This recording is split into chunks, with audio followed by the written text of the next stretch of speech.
Şehit Ebu Ubeyde onurumuz, liderimiz, komutanımız, İl-Kassam Tugayların resmi sözcüsü. 1984'te doğdu. Küçükken hafız oldu. Kur'an-ı Kerim'i tamamen hafız oldu. Ve gerçekten okulda çok başarılıydı. Hep birinci öğrenciydi. Biz okulda beraberdik. Aynı mahallede oturuyoruz. Aynı okulda, aynı sınıfta. Ondan sonra o da küçükken çok iyi bir konuşma yapıyordu. Hatiptir. Ondan biz hem okulda hem de üniversitede öğrenciler birliği başkanlık yaptık. İkimiz yönettik o zamanlarda. O da Arapçası çok güçlü olduğu için ana dil ama Arapça zor biliyorsunuz. Aynı zamanda zaten o hatiptir, başarılıdır. İl-Kassam Tugaylarını onu seçip öyle bir görev verdi. Tam 2004 yılından beri 21 yıldır, çünkü geçen sene de şehit olmuş, 21 yıldır sürücüsü de oldu. Ebu Ubeyde lise son sınıftayken YKS'ye girdik. Yani çok yüksek puan aldı. %94.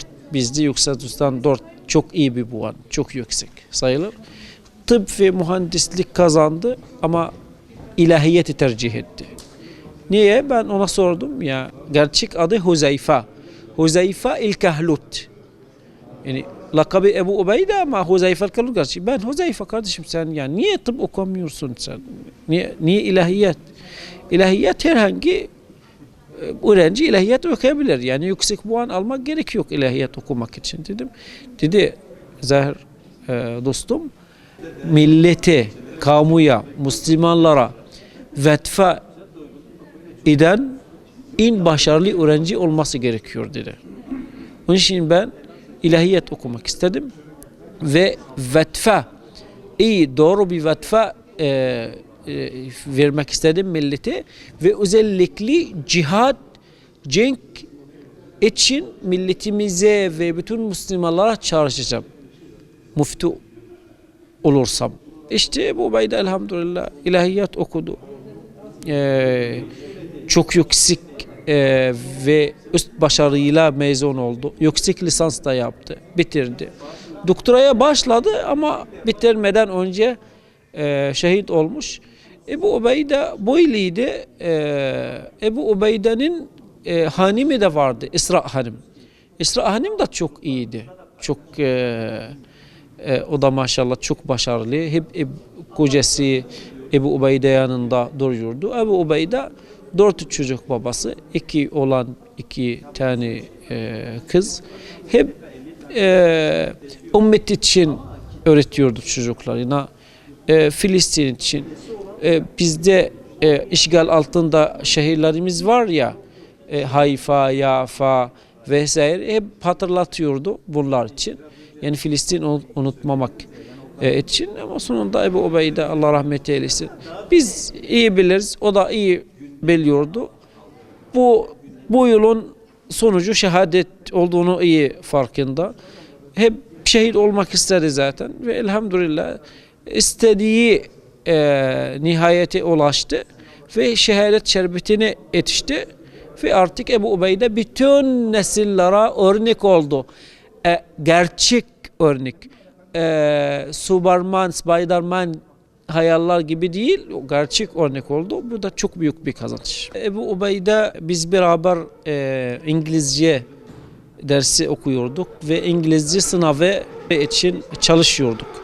İngilizce kolay değil yani bizim için. Biz beraber okuduk ve çalışıyorduk. O dedi ki biz bütün öğrencilerimize örnek olmak için başaracağız.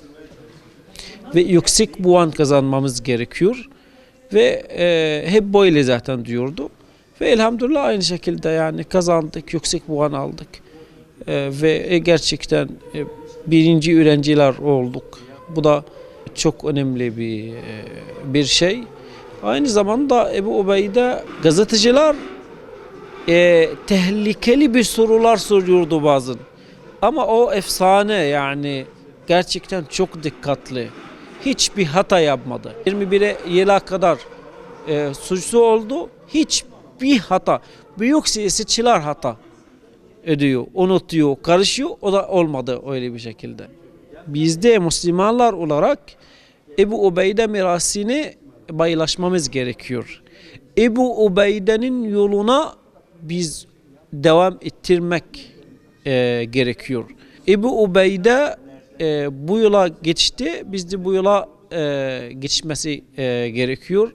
Ve Allah izniyle Ebu Ubeyde'nin yöntemi, Ebu Ubeyde'nin cihadı ne biz inşallah unutturmayacağız ve Ebu Ubeyde gibi inşallah mücahit oluruz.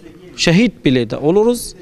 Önemli olan Ebu Ubeyde'nin hayali ve rüyası özgür Filistin kavuşacağız ve hor ve aziz Mescid-i Aksa'da namaz kılacağız. Şimdi gelecek nesiller teknolojiye, sosyal medya sebebiyle maalesef çok bozuk nesil oluyor ama Ebu Ubeyde karşı tarafta farklı bir eko gösteriyor. Onun için biz gerçekten yeni Ebu Ubeyde'ler, yeni Salaheddinliler bu dünyaya getirmemiz gerekiyor ve çocuklarımızı yetiştirmemiz gerekiyor.